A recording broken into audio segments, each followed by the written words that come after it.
Welcome, dear students. Let's start the new topics and the new series exactly. Alright, अब से बच्चों हम लोग नीट जेई के सेशन में मिलेंगे. आज का लेक्चर फर्स्ट हेलो एरिन के लिए, जेई नीट के लिए. See dear students, most important thing that I want to share with you, सबसे important चीज आज शेयर करनी है कि हर सेशन में बच्चों में कुछ 5 कंसेप्ट सॉल्व करवाऊंगा. सही है. एंड सीरीज में बहुत अच्छी तरीके से हर लेक्चर में एक चीज फिक्स होगी कि हर लेक्चर में हम लोग कितने क्वेश्चन सॉल्व करेंगे. 5 क्वेश्चन सॉल्व करेंगे and all 5 question will have the extra ordinary concepts. Okay, तो बच्चों बहुत ध्यान से पूरा सेशन देख लेना. अच्छे से देखने के बाद उसके एमसीक्यू को प्रैक्टिस करना. देखो, जेई नीट की जब बात आई है तो एक चीज क्लियर कर देता हूं. जेई नीट में बच्चों एक्चुअली होता क्या है, जितना आप लोग अच्छे से प्रैक्टिस करते रहोगे ना एमसीक्यू का, उतना अच्छे से आप वो चैप्टर सॉल्व कर पाओगे. तो सबसे पहले क्या करना है, आपको कंसेप्ट समझ लो. कंसेप्ट समझने के बाद उनके एमसीक्यू सॉल्व करना है. Alright dear students, so how is the जोश. So let's start our today's topic. आज का टॉपिक स्टार्ट करते हैं dear students. Let's start the name of the series. जैसे यहाँ पे बताया है 5 का द पावर ऑफ 5, मतलब आज बच्चों हम लोग 5 क्वेश्चन सॉल्व करेंगे विथ 5 कंसेप्ट्स. ओके, इसका मीनिंग क्या होता है, 5 concept 5 question and all 5 concepts will be a very very useful for you. And वो आपको ब्रशअप करने के लिए, एग्जाम के लिए ब्रशअप करने के लिए बहुत ज्यादा हेल्पफुल होगा. So let's start dear students. सबसे पहला आज का कंसेप्ट होगा racemization. So let me explain what is a racemization. Racemization होता क्या है. सबसे पहली चीज आती है बच्चों SN1 में. सही है ना. सबसे पहले कहां पे आता है SN1. SN1 होता है unimolecular nucleophilic substitution reaction. Unimolecular nucleophilic substitution reaction. ये होता है बच्चों SN1 रिएक्शन मैकेनिज्म. अब SN1 जनरली होगा किसमें, 3 डिग्री में सबसे ज्यादा होगा. सही है ना. 3 डिग्री अल्किल हैलाइड में सबसे ज्यादा होगा. उसके बाद वो किसमें होगा बच्चों, 2 डिग्री अल्किल हैलाइड में होगा. उसके बाद ये होगा बच्चों 1 डिग्री में बहुत ही रेयर केस में. ओके, 1 डिग्री में बहुत ही रेयर केस में. एंड मिथाइल में होगा ही नहीं. इससे आगे बेंजाइल एंड अल्काइल का आता है, पर वो हमने यहाँ एलाइल एंड बेंजाइल आएगा. इसके आगे होता है जहां पे स्टेबल कार्बोकैटायन का फॉर्मेशन हो रहा था. शॉर्ट में दिखाओ ना, तो मान लो ये कार्बन लिया, यहाँ पे एक और CH3 लगाया, यहाँ पे एक और CH3 लगाया, यहाँ पे एक और CH3 लगाया, यहाँ पे एक Cl दिया मैंने, तो ये हुआ बच्चों टर्शरी अल्किल हैलाइड. देखो, कंसेप्ट को डिफिकल्ट नहीं करना, ब्रशअप करना है. ये हुआ टर्शरी अल्किल हैलाइड बच्चों. एंड टर्शरी अल्किल हैलाइड जो होता है वो न्यूक्लियोफाइल के प्रेजेंस में क्या करेगा, न्यूक्लियोफाइल के प्रेजेंस में सबसे पहला ये होगी 2 स्टेप में. ये होगी रिएक्शन बच्चों 2 स्टेप में. ये रिएक्शन कितने स्टेप में बनेगी, 2 स्टेप में बनेगी. एंड 2 स्टेप में जो रिएक्शन बन रही है ना, वहां पे होगा क्या, सबसे पहले इसमें से कार्बोकैटायन का फॉर्मेशन होगा. मान लो कार्बोकैटायन का बच्चों फॉर्मेशन हुआ CH3, यहाँ पे आया CH3. ओके बच्चों, यहाँ पे आया प्लस, तो यहाँ पे क्या बना, कार्बोकैटायन का फॉर्मेशन हो गया. अब जाके OH माइनस अटैक लगाएगा. तो अटैक बच्चों यहाँ से दो तरह से पॉसिबल हो सकता था. CH3 C सेंटर, यहाँ पे CH3, यहाँ पे CH3, यहाँ पे CH3 था, यहाँ पे OH आता. इसका मिरर इमेज सोचते तो यहाँ पे OH आता, यहाँ पे C आता, यहाँ पे CH3 आता, यहाँ पे CH3 आता एंड यहाँ पे भी CH3 आता. ये दोनों एक दूसरे के मिरर इमेज है बच्चों. पर यहाँ पे एक चीज बच्चों आप गौर करो, ये जो हमारा सेंटर कार्बन है ना, उसके पास 1 या 2 एंड 3 जो ग्रुप है वो तीनों के तीनों सेम ग्रुप है. अगर तीनों के तीनों बच्चों सेम ग्रुप हुए ना, तो ये किराल सेंटर नहीं होगा. अगर किराल सेंटर नहीं है तो ऑप्टिकली एक्टिव भी नहीं होगा. तो ये था कंसेप्ट. आई एम श्योर आपको कंसेप्ट समझ में आया होगा. तो मैं सबसे पहले इसे वॉश आउट कर दूं, यहां से निकाल दूं. ओके, ठीक है, कंसेप्ट देख लिया. अब इसके ऊपर से क्वेश्चन आएगा.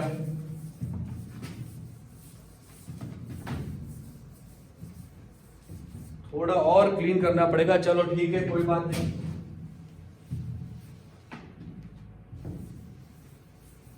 Alright dear students, so let's start the question शुरू करते हैं. यही कंसेप्ट पे बेस कर आप क्वेश्चन है.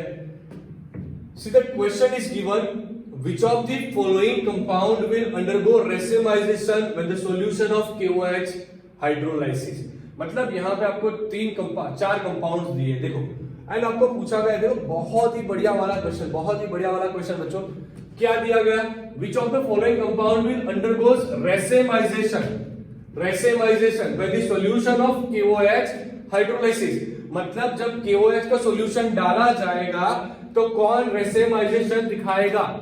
अब रेसेमाइजेशन दिखाने के लिए एक चीज क्लियर है बच्चों, रेसेमिक मिक्सचर बनना चाहिए। रेसेमिक मिक्सचर बनने के लिए एक चीज क्लियर है बच्चों, ऑप्टिकल एक्टिविटी होना चाहिए। ऑप्टिकल एक्टिविटी के लिए एक चीज क्लियर है बच्चों, वो है किराल सेंटर होना चाहिए। चलो हम फाइंड करेंगे कि किसके पास किराल सेंटर निकल के आएगा। सबसे पहला रेसेमाइजेशन आया ना, तो रेसेमाइजेशन हमें मिलता है बच्चों जनरली SN1 में।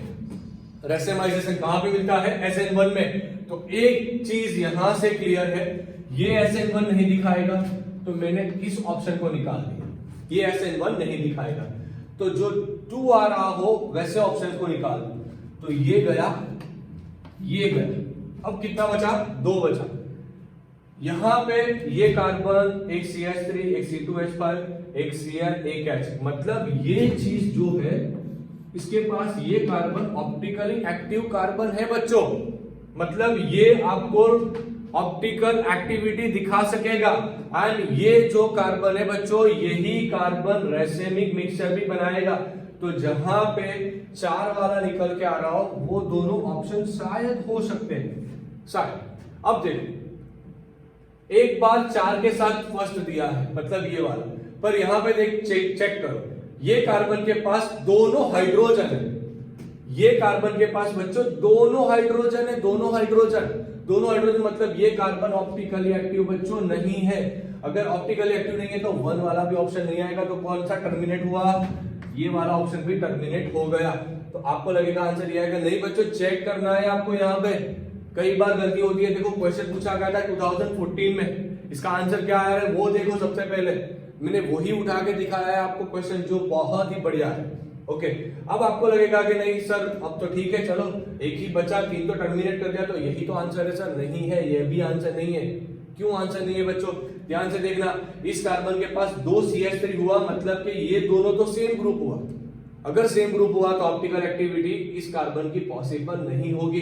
तो 2014 में पूछे गए इस क्वेश्चन को बच्चों बोनस मार्क्स मिला था। बोनस मार्क्स मिला था। क्यों बोनस मार्क्स मिला था? क्योंकि यहाँ पे सिर्फ एक ही आंसर आ रहा था, बाकी के सारे आंसर्स रॉन्ग थे। कोई पैर सेट हो रहा नहीं था। समझ में आया कि नहीं आया बच्चों?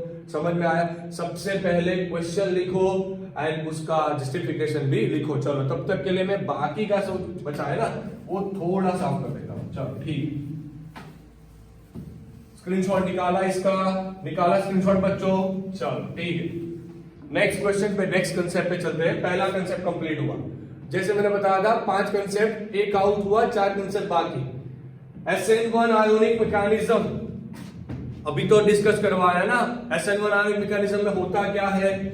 सबसे पहले C सेंटर पे आएगा, CH3 आएगा, यहां पर भी बच्चों CH3 आएगा, यहां पर CH3 आएगा, यहां पे Cl आएगा। ओके, अब सबसे पहला स्टेप जो होता है, सबसे पहला स्टेप, उसमें क्या जनरेट होता है? कार्बोकैटायन का जनरेशन होता है बच्चों। सबसे पहले स्टेप में कौन जनरेट होगा? कार्बोकैटायन। कौन लीव हुआ? Cl-। Cl- को क्या बोला जाएगा? Leaving group. एक चीज बताऊं मैं आपको, जेई हो या नीट हो, कुछ भी डिफिकल्ट कभी नहीं होता। डिफिकल्ट होते हो आप लोग जो कंसेप्ट को डिफिकल्ट बनाते हो। डिफिकल्ट बनाना नहीं है। कैटायन का फॉर्मेशन हुआ, उसके बाद लेके आओ न्यूक्लियोफाइल अच्छा खासा। ये जो न्यूक्लियोफाइल है ना बच्चों, ये न्यूक्लियोफाइल कैसा होना चाहिए? ये न्यूक्लियोफाइल वैसा होना चाहिए जो कार्बोकैटायन बनने का वेट करे। मतलब हमारा न्यूक्लियोफाइल थोड़ा बहुत वीक होगा तो रिजल्ट काफी अच्छा आएगा एंड बेटर रिजल्ट मिलेगा बच्चों। आपको बेटर रिजल्ट मिलेगा। मान लो आपने बहुत स्ट्रॉन्ग न्यूक्लियोफाइल ले लिया तो क्या दिक्कत होगी? उस केस में बहुत ही इंस्टेंटली वो अटैक लगाने जाएगा, इसको रिलीज होने तक का भी टाइम नहीं मिलेगा, इसको टाइम चाहिए। ओके, तो ये स्टेप 1 का मैकेनिज्म होगा। स्टेप 2 में तो जैसे अभी मैंने बताया बच्चों, क्या होता है? जो ऐसे वो जाएगा, वो उसके साथ बॉन्डिंग करेगा। यही तो कंसेप्ट था। तो रिवीजन भी हो गया आगे के कंसेप्ट का। सही है। अब इसका मिरर इमेज भी आप निकाल सकते हो। ओके ठीक है, तो चलो अब नेक्स्ट सॉल्व करेंगे बच्चों SN1 मैकेनिज्म से। सबसे पहले इसे क्लीन कर देता हूं। आई एम श्योर आपको कंसेप्ट समझ में आ रहा है। यहाँ पे जो रेट होता है, रेट किस पे डिपेंड करेगा? रेट डिपेंड करेगा बच्चों सिर्फ और सिर्फ कॉन्सेंट्रेशन ऑफ सबस्ट्रेट पे। ओके चलो डन। तो क्वेश्चन सॉल्व करेंगे my dear students. So let's start, let's see the question. चलो क्वेश्चन देखते हैं, क्वेश्चन क्या बताता है। See in the replacement reaction, एक रिप्लेसमेंट रिएक्शन आपको दिया है। यहां पे 1 2 एंड 3, यहां पे C उसके साथ आयोडीन है बच्चों। ये कार्बन है, ये आयोडीन है, ये कार्बन है। ओके ध्यान रखना, क्वेश्चन पूछा गया था मेंस 2012। एक क्वेश्चन नीट का देखा, एक क्वेश्चन मेंस का देखते हैं। चलो ये मेटल फ्लोराइड दिया गया है। अब देखो फ्लोरीन जो होता है ना, फ्लोरीन यहां से बैड लिविंग ग्रुप होता है। क्यों? क्योंकि उसके पास मेटल है, मतलब मेटल से उसको इलेक्ट्रॉन अच्छे खासे मिल रहे हैं। एंड जो फ्लोरीन है बच्चों, उसको इलेक्ट्रॉन चाहिए, तो ये बॉन्ड तो काफी ज्यादा स्ट्रांग है, मतलब वो इतने आसानी से रिलीज नहीं हो जाएगा, इतने आसानी से वो यहां से रिलीज नहीं हो जाएगा। The reaction will be most favourable if metal happens to be. अब आपको फाइंड क्या करना है? देखो आपको पूछा क्या गया, आपको पूछा गया कि यहाँ पे कौन सा मेटल हो तो अच्छा है कि ये रिएक्शन फेवरेबल होगा। एक चीज क्लियर है कि ये आपको जो रिएक्शन दिया गया ना बच्चों, ये SN1 है। ये रिएक्शन कैसा है? SN1। तो क्वेश्चन ये होता है सबसे पहले कि सर आपको तो मालूम होगा ये SN1 है, पर हमें कैसे समझ में आएगा कि ये SN1 है? यहाँ पे तो टर्शियरी हैलाइड ऐसा कुछ दिया नहीं। देखो बच्चों SN1 में कार्बोकैटायन का फॉर्मेशन होता है। अब देखो मेरा एक कंसेप्ट है यहाँ पे कि कार्बोकैटायन का फॉर्मेशन हो रहा है, मतलब लिविंग ग्रुप अच्छा खासा होना चाहिए, मतलब जो आसानी से रिलीज होता है। तो जो आयोडीन होता है ना बच्चों, आयोडीन वो अच्छा खासा लिविंग ग्रुप होता है, वो आसानी से रिलीज हो जाता है। इस वजह से ये एग्जांपल दिया है SN1 का। अब आपको क्या देखना है? फ्लोरीन जो है ना वो इंस्टेंटली रिलीज नहीं होना चाहिए। अगर मेटल के फ्लोराइड से फ्लोरीन इजीली रिलीज हो गया तो बात खत्म, आपका काम बिगड़ेगा। क्या काम बिगड़ेगा बच्चों? अगर फ्लोरीन आसानी से रिलीज हो गया तो वो जाके तुरंत ही अटैक लगाएगा, कार्बोकैटायन बनने का टाइम भी नहीं देगा। मतलब हमारा मेटल कैसा चाहिए? जो फ्लोरीन की इलेक्ट्रोनेगेटिविटी को बहुत अच्छी तरीके से क्या करे?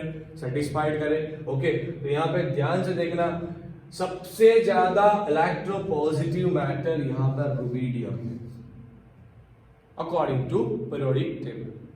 तो रुबिडियम फ्लोरीन को उतने आसानी से रिलीज नहीं होने देगा अपने साथ से। एंड उस केस में हमारा जो फ्लोरीन है ना बच्चों, वो वेट करेगा यहां से कार्बोकैटायन बनने की। तो आपको आंसर मिल गया।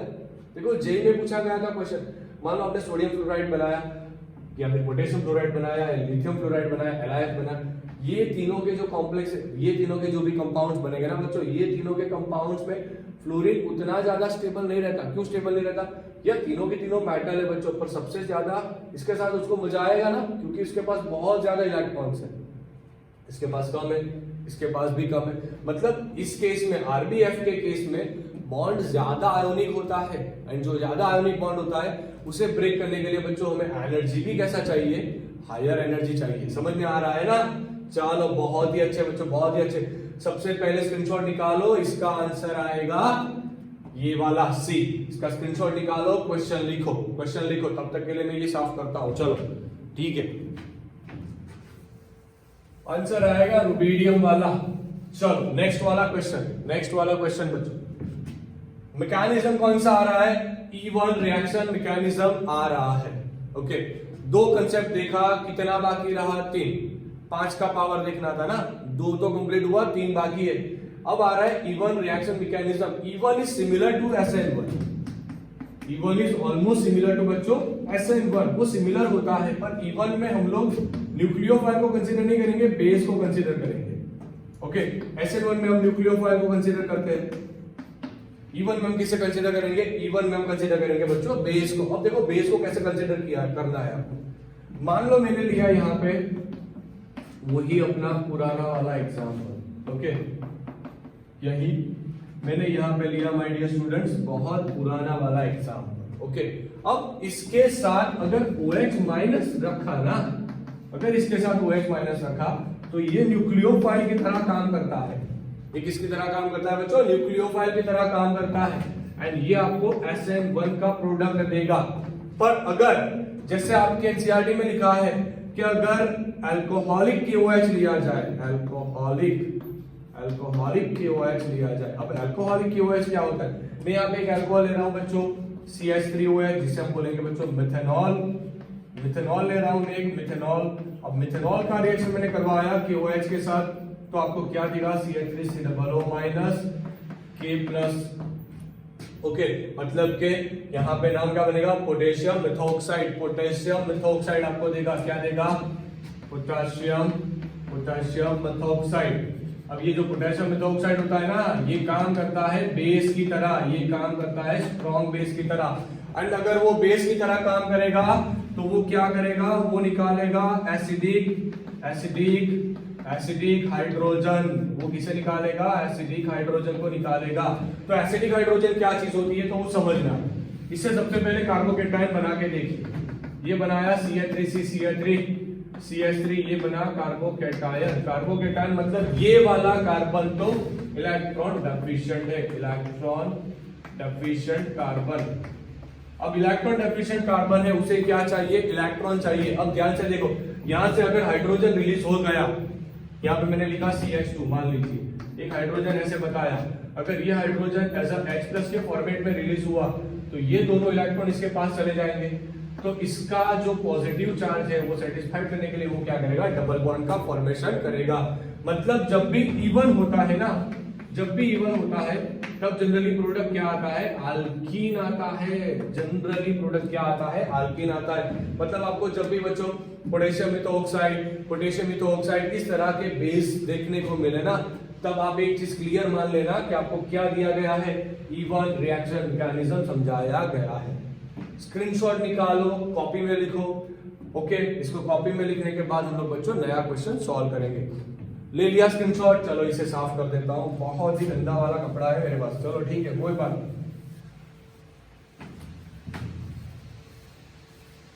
स्टार्ट करेंगे माय डियर स्टूडेंट्स नेक्स्ट वाला क्वेश्चन। चलो देखो क्वेश्चन में क्या दिया है आपको यहाँ पे।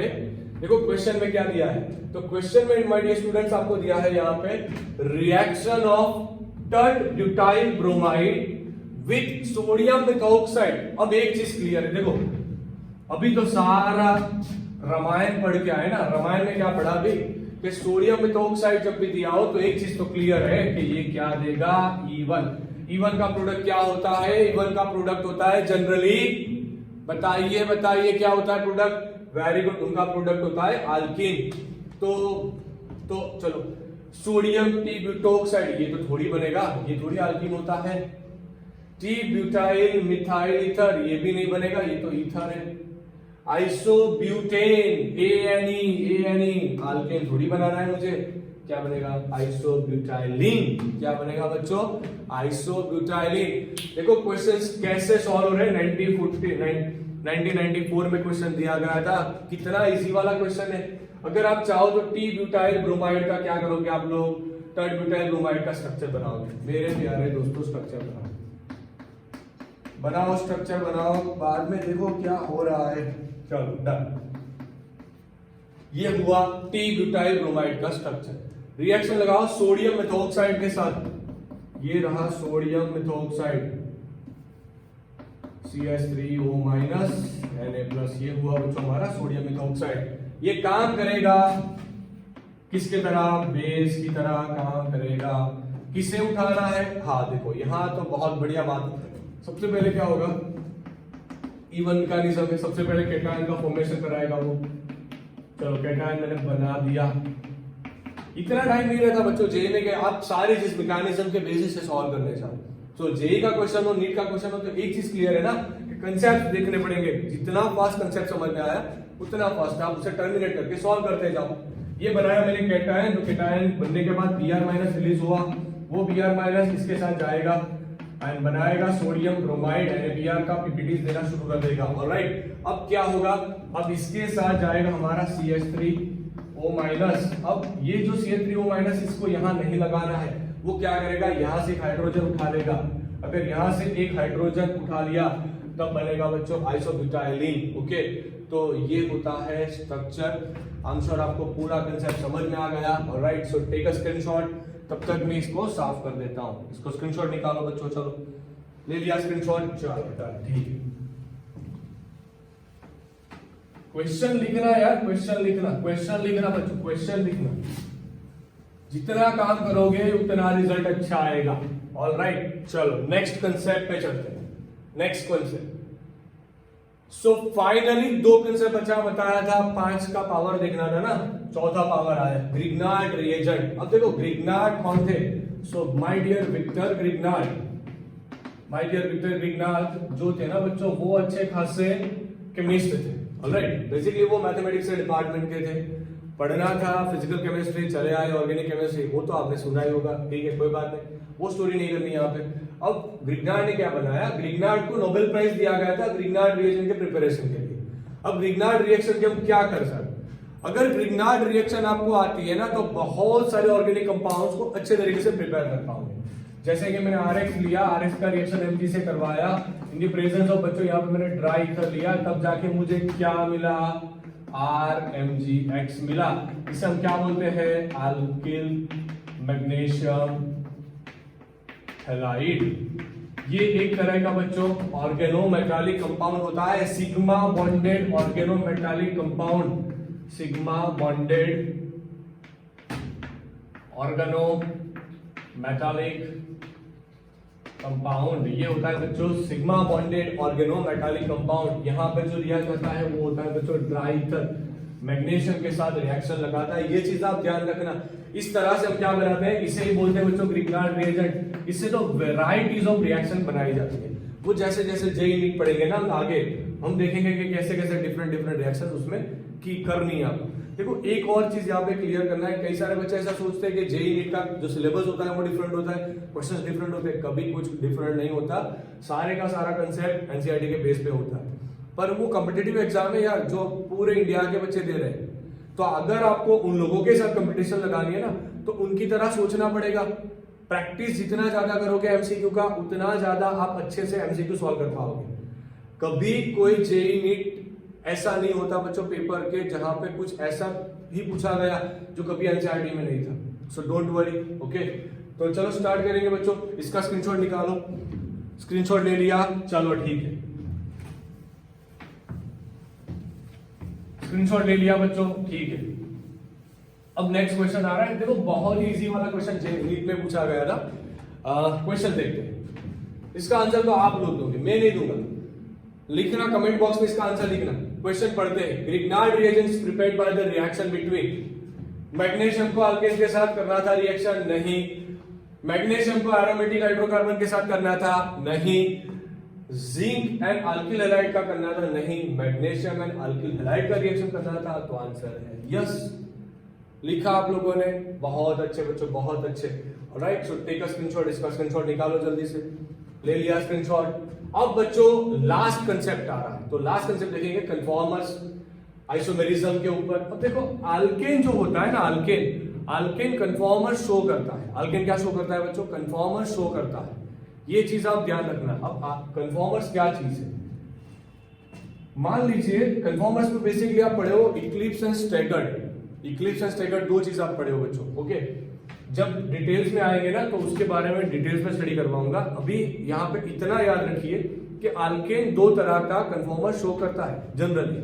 उसमें एक होता है इक्लिप्स एंड एक होता है स्टैगर्ड। अब स्टैगर्ड ज्यादा स्टेबल होता है क्योंकि उसमें डिस्टेंस होता है ना 2 ग्रुप के बीच का, बहुत ज्यादा होता है। ऑलराइट, सो इसके बेसिस से एक क्वेश्चन आ रहा है, चलो वो देखते हैं।